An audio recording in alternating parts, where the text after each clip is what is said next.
On se retrouve pour la suite avec un premier bloc qui va servir en fait à gérer mes surfaces de plancher haut et de plancher bas, du moins de les côtés.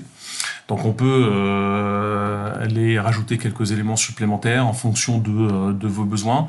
Simplement, vous avez donc la version ici qui a été mise en place. Je vais juste faire une petite inversion pour que vous puissiez comprendre certaines choses. Je vais réinverser, je vais mettre en arrière-plan la hachure pour que vous puissiez voir quelque chose. Vous voyez, vous avez quelque chose qui est cache.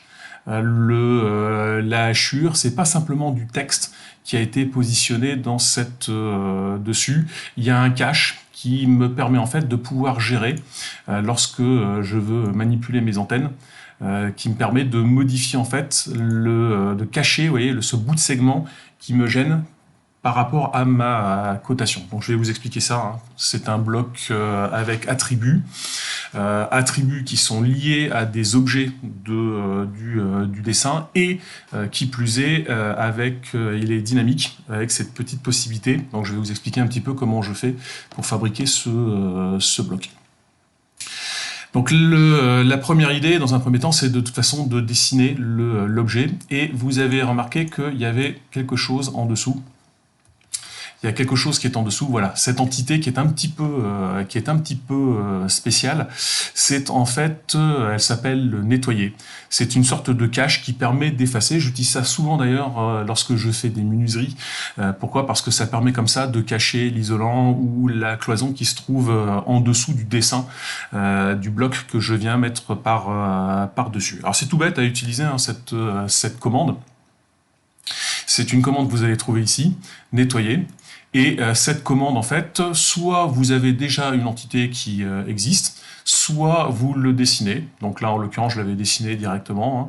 Vous voyez, par exemple, je me fais un polygone et je clique sur Entrée pour terminer. Et vous voyez que, du coup, ça cache. Alors, il y a des options dessus. Notamment si vous reprenez la commande nettoyer et que vous allez ici, vous avez la possibilité de fabriquer à partir d'un polygone déjà existant un cache. Donc ça aurait été sympa par exemple avec coffrage ou plancher bas, PB. Mais en l'occurrence ici c'est le cercle et malheureusement je peux pas utiliser le cercle comme cache. Et puis cadre, en fait, c'est simplement pour activer ou désactiver. Vous voyez, ça m'a permis comme ça de visualiser le travail. Bien entendu, quand je vais imprimer, je ne veux pas que ça soit actif. Donc la plupart du temps, en fait, je le désactive pour qu'on ne puisse pas le visualiser. Donc je relance ma petite commande et je désactive l'affichage du contour de ce cache. Bien entendu, si vous décidez qu'un certain nombre d'entités sont au-dessus, commencez à comprendre pourquoi je vous ai fait faire des filtres préprogrammés. Si je mets en premier plan, et ben du coup, le cache, la hachure qui est ici et le trait qui est ici ont été placés devant le cache que j'ai utilisé. Or, quand vous faites un bloc, c'est intéressant parce que ça permet de dire, ben voilà, je cache ce qui est en dessous de ce que j'ai dessiné et ensuite je dessine par-dessus. Derrière, je me suis fait donc des blocs avec attributs, avec deux particularités. PB et COF, ce sont en fait deux blocs que je vais remplir manuellement. Pourquoi? Parce que il aurait fallu que je puisse faire un calcul pour pouvoir déterminer plancher haut moins 1 par exemple par défaut, ou plancher bas étant égal à plancher haut moins la durée du cycle. Sauf que comme je n'ai pas la durée du cycle dans l'information, je suis bien obligé de le faire à la main, mais c'est pas gênant sur le principe. Par contre, ces deux blocs qui sont là sont un peu particuliers parce que eux vont faire l'objet d'un lien avec la surface. Concrètement, vous allez voir comment ça fonctionne, et puis après je vous explique comment je l'ai obtenu. Je clique ici sur l'entité, il faut que je le mette en arrière-plan, autant pour moi. Donc je le mets hors de tracé, mettre en arrière-plan la hachure pour pouvoir cliquer en priorité sur le bloc. Je peux le copier pour l'utiliser par exemple ici.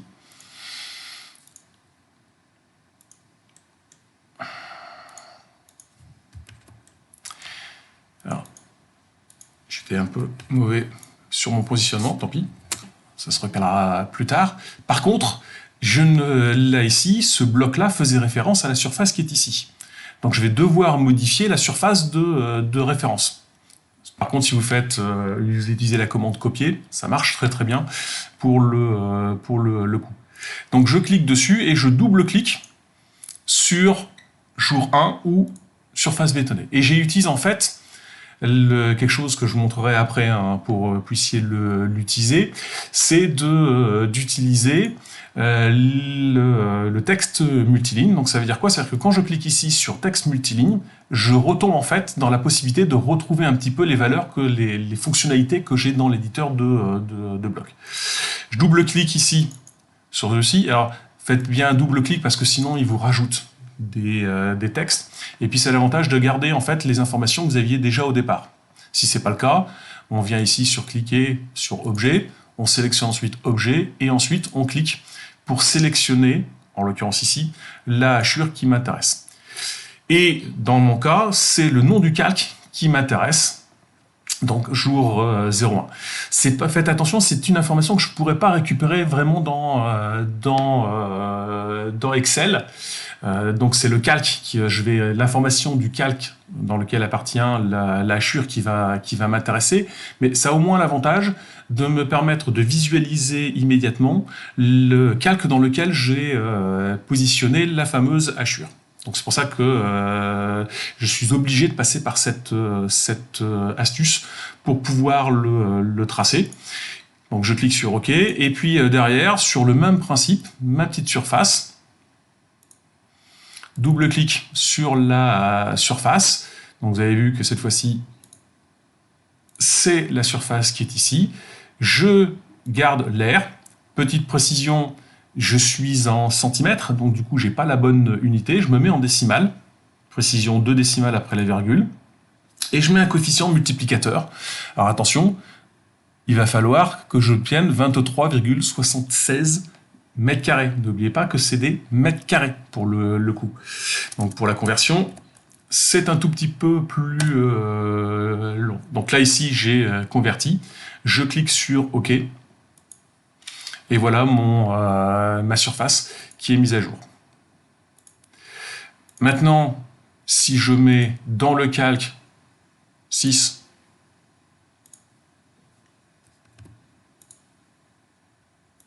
dans le jour 6 en calque,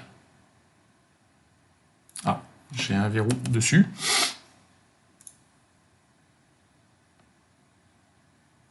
Autant pour moi, il y a un verrou sur le calque numéro 1. Ça fait partie des petits aléas. Donc, si maintenant je change le calque, la hachure, que je le mets dans le calque 5, avec une régénération, ça me permettra d'avoir la bonne cotation. Et je vous l'ai dit après, derrière, les autres attributs se remplissent. Donc maintenant que je sais que c'est le jour 6, pour le coup, alors, petite astuce, soit on le fait par les propriétés, soit on double-clique sur les attributs pour pouvoir les changer. L'avantage en ayant verrouillé ici, on ferme un peu, et vous allez récupérer, pouvoir mettre les informations. Par exemple ici, jour 6 moins 6, c'est jour 0 pour le coup. Et pour le coffrage, 6 moins 1 ou moins 2, ça dépend de quand vous allez faire votre coffrage. À ce moment-là, je vais mettre par exemple ici 5 pour le coffrage. Donc voilà comment on fait pour saisir le bloc et l'intérêt de ceci. Alors comment je fabrique cette fameuse information? Première étape, tout simplement, donc on dessine tout le reste. On va aller dans Insertion, définir avec un bloc avec attribut. De mémoire, j'ai dû mettre 50 de hauteur. Étiquette, j'utilise mon style cotation. Je prends milieu centré parce que ça correspond à il faut que ça soit rentré au centre de mon cercle, donc au milieu centre dedans. Je vais l'appeler ici PPH pour pas le confondre avec l'autre. Je fais mon invite. Mais je ne peux pas modifier malheureusement l'information par la suite. Donc je fais mon invite. Donc là ici, jour de bétonnage. Je n'étais pas obligé de le lier avec la surface. C'était.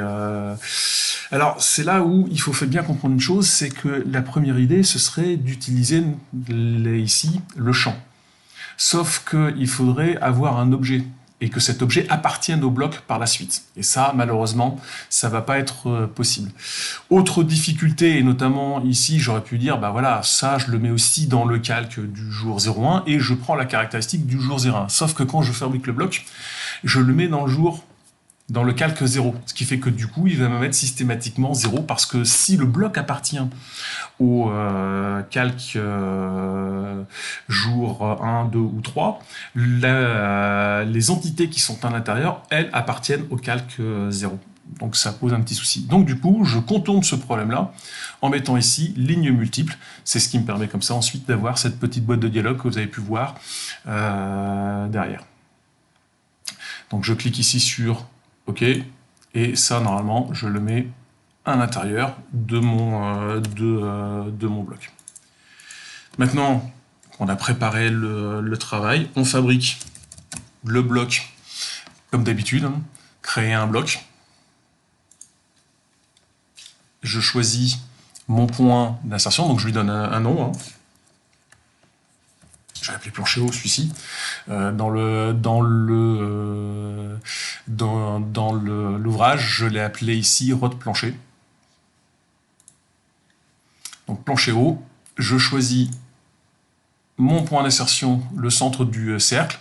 Je choisis ensuite les objets. Alors faites attention, n'oubliez pas que lorsque vous faites un bloc avec attribut, il faut mettre l'ordre dans lequel vous affichez les informations. Donc je mets ici d'abord le jour de bétonnage, le plancher bas, le coffrage, puis ensuite la surface. Petit nota, peut-être qu'en simplifiant, si on avait mis surface, plancher haut, bon, c'est un choix à faire à un moment donné. Derrière, je peux capturer tous les éléments. Plus, n'oubliez pas d'emmener avec vous, du coup, aussi le cache de la commande nettoyer. Voilà, on a fabriqué notre premier bloc classiquement. Et il cherche à me le convertir. Ah, j'ai oublié de préciser. Vous voyez ici, le calque qui est ici, là, le coffrage, je l'ai mis dans un calque spécifique. Je l'ai mis dans un calque spécifique. Vous allez pouvoir le visualiser maintenant mieux. C'est le calque Rotkoff, alors qui a pour fonction en fait de me permettre de supprimer de l'affichage éventuellement le calque quand je n'en ai pas besoin. Certains d'ailleurs aussi rajoutent un jour pour le ferraillage.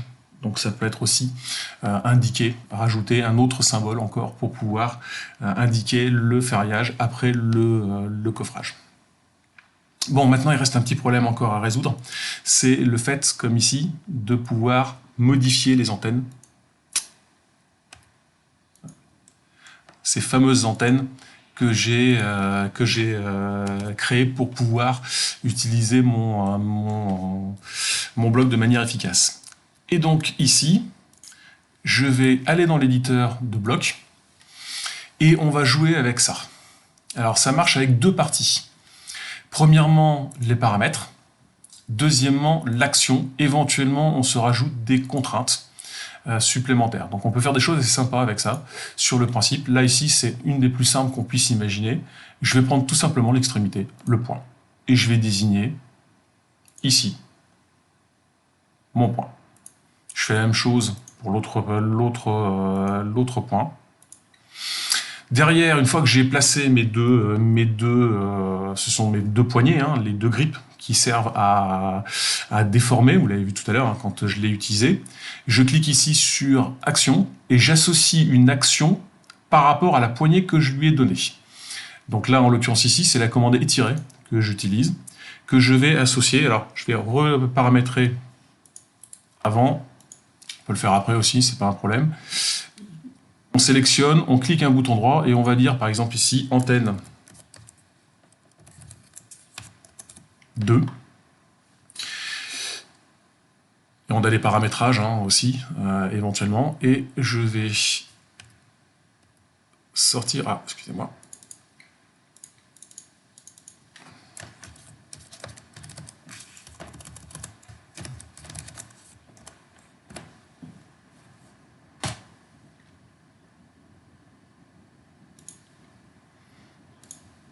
Ici, j'ai pas grand-chose à faire sur des blocs plus complexes. Ça m'arrive de donner des informations plus...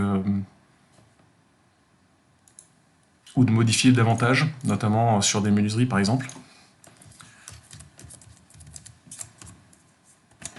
C'était pas une obligation pour celui-ci, c'était simplement pour vous montrer comment on fait.